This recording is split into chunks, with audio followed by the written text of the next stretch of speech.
इस महाकुंभ में अगर स्नान कर लिया संगम में जाकर के तो सीधे सीधे ये 3 फायदे होंगे। कर लेते हैं उन तीनों प्रॉफिट्स की बात। अगर सुनना चाहते हैं तो यहाँ रुक सकते हैं। नमस्ते, मैं विवान हूं। आप सभी फिलहाल डेली स्कूप देख रहे हैं और महाकुंभ स्कूप पर फिर से एक बार एक ऐसी वीडियो आप लोगों के लिए लेकर आए हैं जो आप लोगों को महाकुंभ से थोड़ा और पास ला देगी।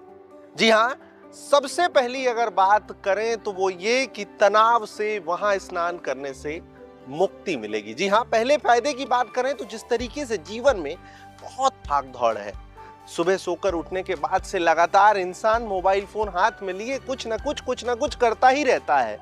वो पूरी तरह से खुद को मुक्त कर ही नहीं पा रहा।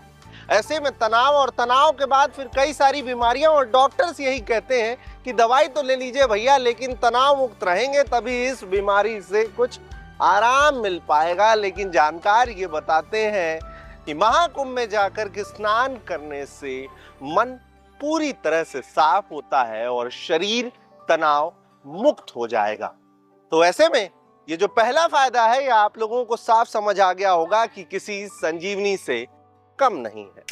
जीवन में अपनत्व बढ़ेगा। जी हाँ, स्नान करने के लिए महाकुंभ में जो लोग जाएंगे उन्हें इस फायदे के लिए क्यों कहा जा रहा है कि उन्हें ऐसा फायदा मिलेगा, उसे थोड़ा एक एग्जाम्पल से समझिए। आप जब भी कभी कहीं जा रहे होते होंगे तो ट्रैफिक में देखते होंगे कि जरा सी किसी के गाड़ी में जरा सी किसी और की गाड़ी टच मात्र हो जाती है तो किस कदर दोनों के बीच जमकर बहस होती है। सबसे बड़ी बात यह है कि कोई किसी का दर्द बहुत आसानी से अब धीरे धीरे समझना ही नहीं चाहता, बल्कि हर किसी को अपना खुद का दर्द बहुत तगड़ा लगता है और ऐसे में वो ये चाहता है कि फिर उस दर्द का निवारण वो किसी और पर अपना गुस्सा उतार करके खोज ले। लेकिन ये आसान नहीं है और इससे झगड़े बढ़ते हैं, मारपीट तक स्थिति पहुंच जाती है। मगर जब महाकुंभ में लोग जाते हैं तो आप ये साफ समझ सकते हैं कि देश भर से और देश के बाहर से भी लोग आते हैं। ऐसे में कई प्रकार की संस्कृति और परंपराएं वहां पर देखने को मिलती हैं और साथ ही साथ वहां कोई भी जाता है तो उसकी पहली और शायद ये कह लीजिए कि अंतिम इच्छा यही होती है कि यहाँ पर आए हैं तो साफ मन से स्नान करें और खुद को पापों से मुक्त करें। जब सबका एक ही सोचना होता है तो ऐसे में हर कोई एक दूसरे के साथ गजब की आपसी तालमेल बैठाने लग जाता है।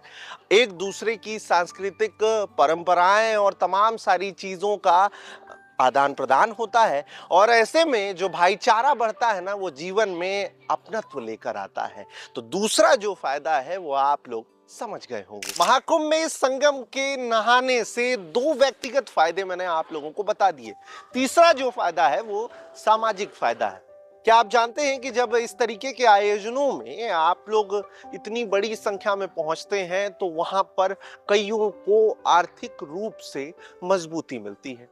ऐसे समझिए कि जब प्रयागराज में अभी महाकुंभ होने जा रहा है, लोग स्नान करने के लिए वहां पर पहुंच रहे हैं, तो वहां का जो व्यापार है, व्यापार कहने का मतलब वहां पे होटल, गाड़ियां, तमाम सारी चीजें, छोटी छोटी दुकान लगाने वालों से बड़ी बड़ी मिठाइयों प्रसादों की दुकान में जब लोग पहुंचते हैं, चीजें खरीदते हैं, तो वहां का व्यापार बढ़ता है।